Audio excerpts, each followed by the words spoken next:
Hey, what's up, guys? My name is Steve. Thank you for stopping by my channel. I'm just an American guy on a journey to discover my British and Irish ancestry. Today, we're going to be reacting to the top 10 things Brits are bloody good at.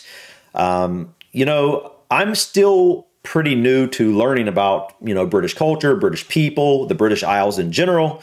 So a lot of what I would think the British people are good at are kind of impressions I have. I haven't fully immersed myself enough yet to truly know if these are facts or not. But I believe I'm under the impression that British people excel at music. I'm under the impression that British people excel at art, food culture. One thing I'm under the impression that British people excel at is comedy. I don't even know why I'm under that impression. It just seems to me that there are a lot of popular British comedians. To be honest, I've never really even looked at British comedy, but people have told me I need to because it's, I guess that funny. And so I've been told I need to look at British stand-up comedians. I need to look at British, comedy shows and things like that. And I definitely plan on it. I just haven't got around to it yet. But I'm definitely on that journey to get there. And I said music because you think of things like the Beatles and Led Zeppelin and who knows? I'm sure there are a lot of bands that are probably from Britain that I didn't even know were from Britain. But I'm just under that impression that music is something that they excel at. And food culture, I just think, and art, I think of places like London. And, I think of people like Gordon Ramsay. And I don't know. These are just impressions I have. And they may or may not be on this list. So anyways, guys, let's go ahead and find out what are the top 10 things that British people are good at. Is there anything we can't do? Welcome to Watch Mojo UK, and today we're counting down our picks for the top 10 things the Brits are bloody good at. Would you like a cup of tea, mate? Thanks, Mickey. Love one. Before we begin, we publish new content every day, so be sure to subscribe to our channel and ring the bell to get notified about our latest videos. Sometimes it's a well-established fact that the British are bleeding brilliant at something, while some of our other talents are vastly underappreciated. For this list, we're ditching our stereotypical modesty for just a few short minutes to take a look at our strongest specialties.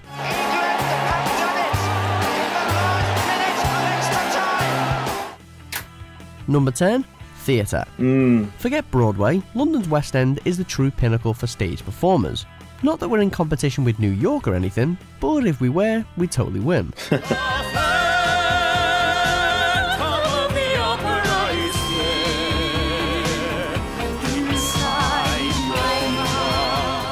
Boasting mainstay productions of shows like the most watched musical in the world, The Phantom of the Opera, plus The Wizard of Oz retelling Wicked, and even the Michael Jackson musical Thriller, Les Mis has run continuously since 1985, plus Harry Potter and the Cursed Child ran for almost 2 years before NYC even got a look in.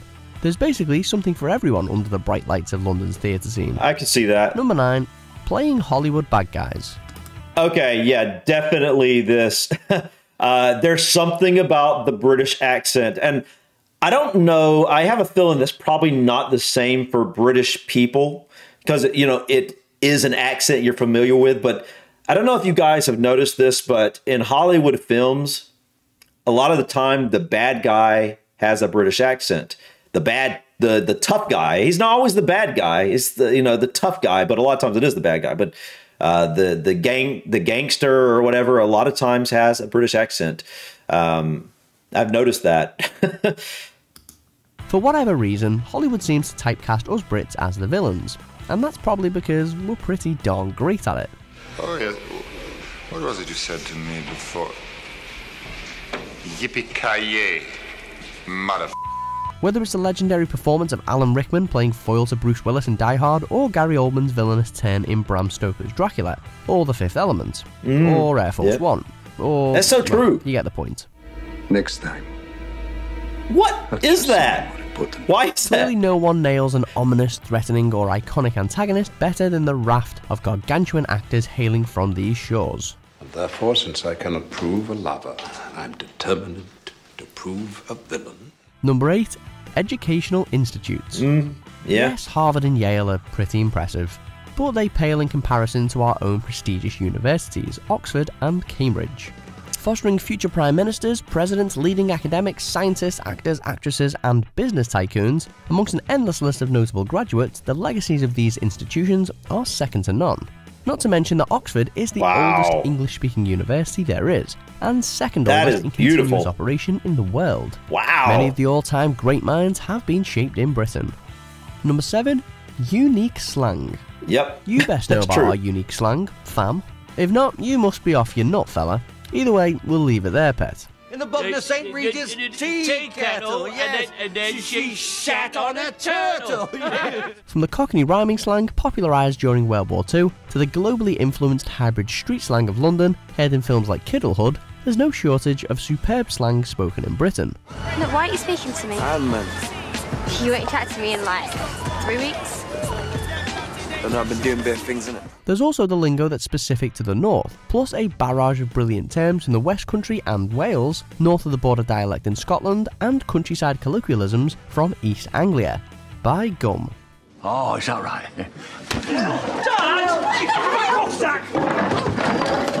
Number 6. Music festivals. Glastonbury alone is probably enough to validate this entry, but throw in Reading and Leeds, Isle of Wight and Download festivals to name but a few, and it's almost overkill.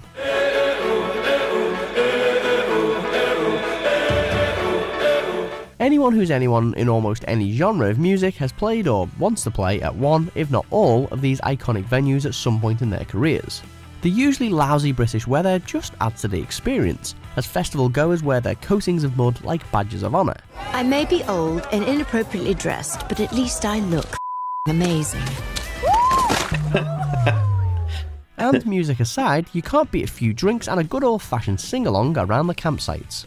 People fall in love in mysterious ways. Number 5. Inventing sports. I've heard this. Football, tennis, rugby, cricket, table tennis, golf, ice hockey, and even baseball are all sports that originated in the UK. Really? Baseball? You're welcome, rest of the world. What sport did baseball originate from? I'm guessing it wasn't baseball originally. Haven't done too badly at most of them either, especially tennis, rugby, and boxing in recent years. But globally, football is the most popular sport of all. It's coming home, it's coming, football's coming home. And though England hasn't won a World Cup since way back in 1966, much to everyone's continued misery, the English Premier League is still the most watched league in the world, with players from all countries queuing up to play in it. Number 4. History. Now, yeah, Britain's a pretty small island, but it's steeped in more recorded history than almost anywhere else, and has long been a top tourist destination for eager culture vultures. True, the widespread rule of the British Empire isn't always remembered with great fondness, but the UK has historically proven an important and positive influence in Europe and the Commonwealth. And few countries can match Britain for impressive castles, important battle sites, stately homes, national parks, or inspired architecture. There's just really, really old stuff everywhere you look. Number 3. Comedy. No one, and we mean no one, does sarcasm or self-deprecating humour quite like the British. Along with our thriving economy, stable political leadership and predictable weather, it's what we do best. I've heard that. This is supposed to be a happy occasion. Let's not bicker and argue about who killed who. Throw a few inventive, sodding swear words into the mix, and you're onto a winner. And then there's the steady flow of stand-up films and sitcoms, from Monty Python to Mr. Bean. Okay, Mr. Bean. I remember I used to watch him when I was a kid. Okay, so definitely remember him. I mean, he was hilarious.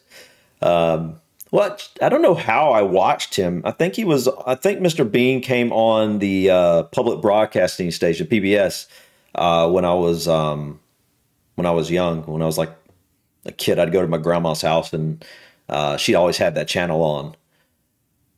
It's a peep show. What's so funny? It's only a fridge magnet. I know, but it looks just like a fried egg. As well as the long list of British comedies that America has tried to remake before failing miserably. You just can't beat the original. Is that The Office? Number 2. Never saw The Office, like the British or the American version. Never seen that show.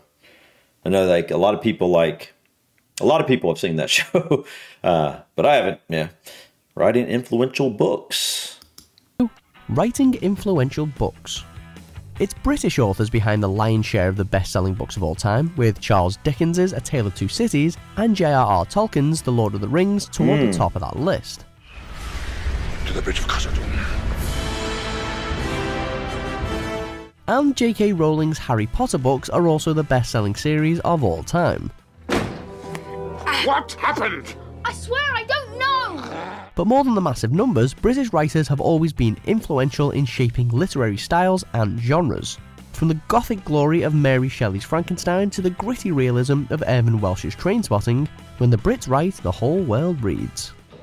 So, we all get old, we can't hack it anymore, and that's it. Yeah. Number 1. Producing influential music. Oh, the Rolling Stones, The Beatles, the Rolling Stones, Black Sabbath, Iron Maiden, Queen, Bowie, Oasis, Radiohead. We could dedicate an entire list to the influential British bands and musicians, and in fact, already have.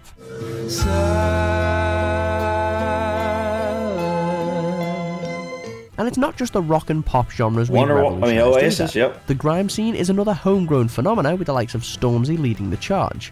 How dare you twist up the truth, look, you're getting way too big for your boots. Pick any era from the past century and the UK could provide a soundtrack to it. And a bloody good one at that. Don't let me down. Do you agree with our picks? Check out these other great clips from Watch Mojo. I would agree. I mean, from what I know, I would agree with this. Definitely. I mean, I said music, and I absolutely agree with you. And like when I know every one of those bands pretty much, except for the what he said at the end. I don't grime, whatever he called. I don't know any of that, but all the other ones, Radiohead, Oasis, Rolling Stones, obviously, the Beatles. Who else did he say? David Bowie. Yeah, I know all of those groups. I may not know all of their music, but of course I've heard of them.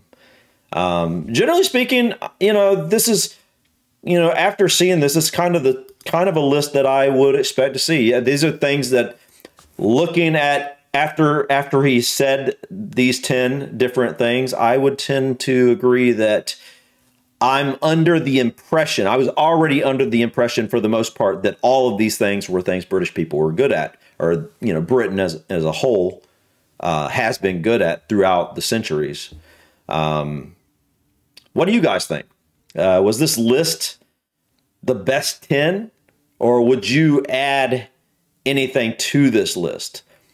One thing I would probably add to this list that I don't really know how you would describe it. The British, if you look at the British Empire and how influential it's been on, society. I mean, like America, Australia, Canada, New Zealand. I mean, on and on, right? You look at how far the British culture has touched around the world at different points in time. Obviously, the British Empire is no longer, across the world like it once was. But the fact that it was able to become what it became, is pretty amazing. And I don't know what you want to call that, but whatever you want to call that, the British were the best or close to one of the best at doing that, expanding their empire, if you will, at that, when that was going on. And still today, obviously, the British culture is still everywhere. And the influence is still everywhere. But yeah, this was a pretty interesting list. I would agree with it. And, if I had took time to really think, I would have probably come up with a few more of these, beforehand. But generally speaking, yeah, once he said these, yeah, I generally agree with most of these. I am curious, like, I understand that a lot of the sports, originated from Britain, but I wonder, like, some like baseball, for example, what was it originally? yeah, what were some of the other sports originally? I've got to look into some British sports. You know, rugby is the one that I really need to look at. It's played in the U.S. some. I've heard about it before, but I've never watched a game played. I think it's like football, but you're running with. All right. Anyway, I'm not going to go into that. I'll save that for the actual rugby video. I got to find a good one. But yeah. Guys, I would tend to agree with this list. Like I said, please, in the comment section, share with me if you thought this was a good list, if you thought it needs to take away something or add something. What would be your list of top 10 or top 5 or top 3 things that the British people have been good at? Also, feel free to leave your suggestions for other videos you think I might would want to look into. Please click that like button. And don't forget to hit that subscribe button to continue to join me on my journey to discover my British and Irish ancestry. Also, guys, if you're subscribed, please hit that bell notification icon so that you will be notified when I upload new videos. Because there may be days that I actually upload 2 videos on some days. And to be sure you can see those videos when they come out, please hit that bell notification icon so that YouTube will notify you. Anyways, guys, thank you so much for stopping by today, and I will see you later. Peace.